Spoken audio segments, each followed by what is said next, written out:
Mr. Prakash Manore, the director of Nehru Yuva Kendra Sangatan, NYKS. So Nehru Yuva Kendras were established in the year 1972 with the objective of providing rural youth avenues to take part in the process of nation building, as well providing opportunities for the development of their personality and skills. The twofold objectives of NYKS state to involve the rural youth in nation building activities, to develop such skills and values in them with which they become responsible and productive citizens of a modern, secular and technological nation. So welcome Manore sir for this conference, and we look forward to listening your wonderful thoughts. Thank you so much. Thank you very much. आज की इस national level की workshop में उपस्थित सभी सज्जनों, महानुभाव और देवियों और भाई एकेडमी के द्वारा आयोजित ये राष्ट्रीय स्तर की जो वेबिनार मीटिंग है, उसके संयोजक आज़ादी सर। जहाँ तक ड्रॉप आउट्स बच्चों की बात है, मेरा अपना एक एक्सपीरियंस है कि खास करके जब बच्चे कॉलेज और गांवों से कॉलेज की तरफ आते हैं, बड़े शहरों की तरफ आते हैं, तब उनमें एक नया जोश होता है। परंतु वो जो चकाचौंध को देखते हुए प्रथम वर्ष में जो बच्चों का, स्टूडेंट्स का जो टेम्पो होता है, वो बहुत तेजी से शहरीकरण की तरफ जाता है। उसमें फिल्म देखना, अनावश्यक रूप से घूमना और वो सारी चीज़ें फिर सेकेंड ईयर और उसके बाद धीरे धीरे कम होती है। जहाँ तक मेरा ट्राइबल बेल्ट के अंदर जो मैंने अभी तक काम किया है, उसका मैं आपको एक्सपीरियंस शेयर करता हूँ कि लोग जब ग्राम से जिला स्तर के कॉलेज में आते हैं या ब्लॉक स्तर के कॉलेज में आते हैं, तो गाँवों से बेहतर स्थिति उनको उस जगह पर दिखती है। थिएटर्स होंगे, कैफेटेरियास होते हैं और बहुत सारी चीज़ें, वो सारी चीज़ें उन बच्चों को फाइनेंशियली इसके सिटी के साथ साथ दूसरी तरीके से भी प्रभावित करती है और बच्चों का वहाँ से कॉलेज फर्स्ट ईयर या फर्स्ट सेमेस्टर, सेकंड सेमेस्टर के बाद में ड्रॉप आउट्स होना प्रारंभ होता है। ये ऐसा मेरा मानना है और मैंने इसको महसूस भी किया है, क्योंकि मैं भी गांव से आता हूँ। तो मैं जब पढ़ने दूसरे ज़िले में गया, तब ये स्थिति मेरे साथ भी हुई। मेरे साथ तकरीबन 40 लड़के गांव से शहर की तरफ हम लोग जिला स्तर के कॉलेज में गए। एक समय ये आया कि 35 बच्चों ने ड्रॉप आउट ले लिया फर्स्ट ईयर में, और वो फिर से रीज्वाइन नहीं हो पाए। ये एक बहुत कठिन समय है, जबकि हम पूरे देश, हमारा सभ्य समाज बहुत आगे जा रहा है, वहाँ पर ये वाली स्थिति निर्मित हो रही है। उसके कुछ कारण है कि हम लोगों ने जो फैसिलिटीज़ है या गवर्नमेंट ने जो फैसिलिटीज़ है वो नियर बाई लोगों को उपलब्ध नहीं कराई। ग्रास रूट लेवल तक के हम लोग डेवलपमेंट को या एजुकेशनल डेवलपमेंट को नहीं लेकर जा पाए। जरूरी है कि वहाँ तक के लोगों को, और ख़ास करके आप ड्रॉप आउट्स का यदि रेशो देखेंगे तो गर्ल्स भी इसमें बहुत ज़्यादा शामिल है।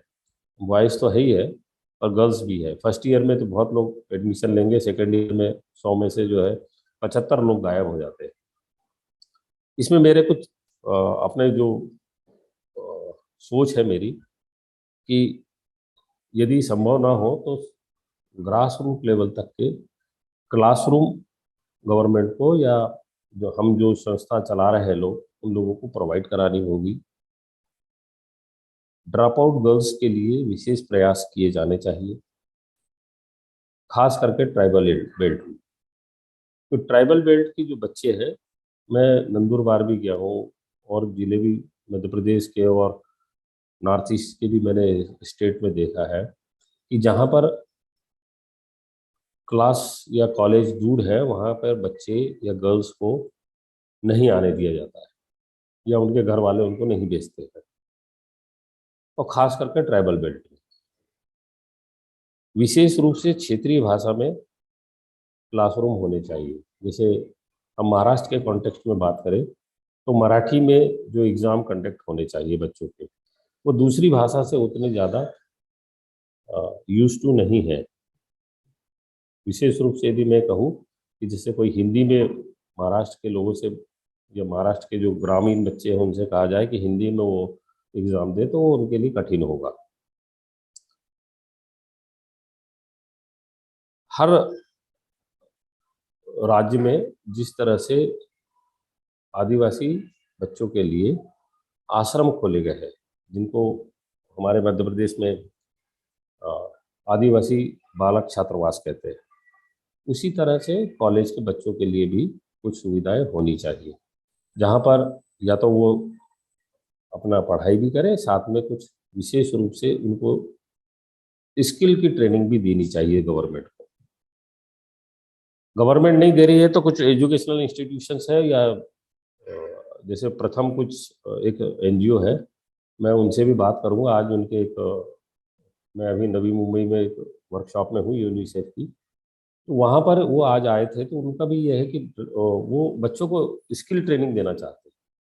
अब उन बच्चों को स्किल ट्रेनिंग देने के साथ हम एक शब्द उसमें और जोड़ेंगे कि ड्रॉप आउट बच्चों को भी स्किल की ट्रेनिंग दी जाए।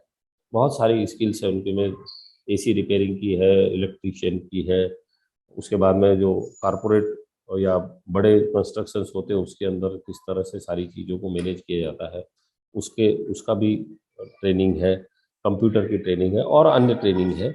उसके लिए भी हम प्रथम से बात करते हैं और ख़ास करके कुछ जिलों में प्रैक्टिकल के रूप में हम ये इस चीज़ को प्रारंभ करने की कोशिश करते हैं नेहरू युवा केंद्र और प्रथम के प्रयास से। मेरा ऐसा भी मानना है कि हम लोग बच्चों को, जो ड्रॉप आउट्स बच्चे हैं या हमारे युवा साथी हैं, उन लोगों को रोजगार के कुछ अवसर के साथ साथ शिक्षा या उनके जो जिस भी फैकल्टी में वो पढ़ाई कर रहे थे उसके लिए उनको 2 घंटा या 3 घंटे का टाइम प्रोवाइड कराया जाए, ताकि वो अपनी पढ़ाई के साथ साथ अपने स्किल को भी और मजबूत करें।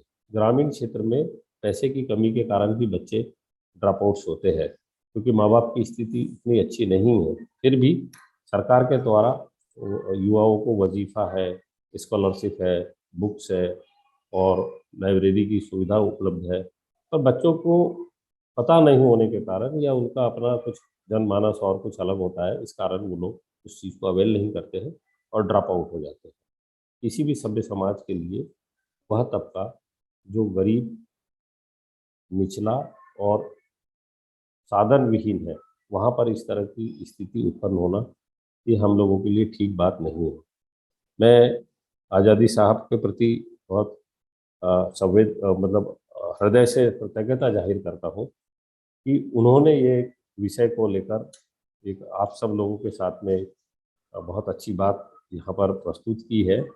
मैं एश्योर करता हूँ कि मैं प्रथम वालों के साथ में 1-2 दिन के अंदर ही बात करके कुछ स्किल की ट्रेनिंग्स खास करके ट्राइबल बेल्ट में उसको प्रारंभ करने का हम भाई एकेडमी और हम सब साथ में मिलकर काम करेंगे।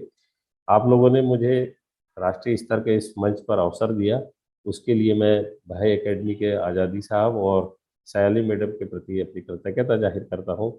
भविष्य में भी हम लोग इस तरह से और अधिक आयोजनों को सफल कर पाएंगे।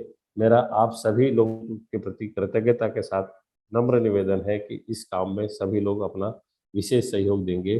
धन्यवाद। Thank you so much sir, it was really wonderful. धन्यवाद, आपने आपके खुद के जीवन अनुभवों को हमारे सामने रखा है और उसके ऊपर आप जिस प्रकार से व्यावहारिक रूप से उस विषय को आप देख रहे हैं, साज रहे हैं, उसके ऊपर काम कर रहे हैं, ये बहुत प्रशंसनीय है। Thank you very much, thank you. It was a excellent presentation.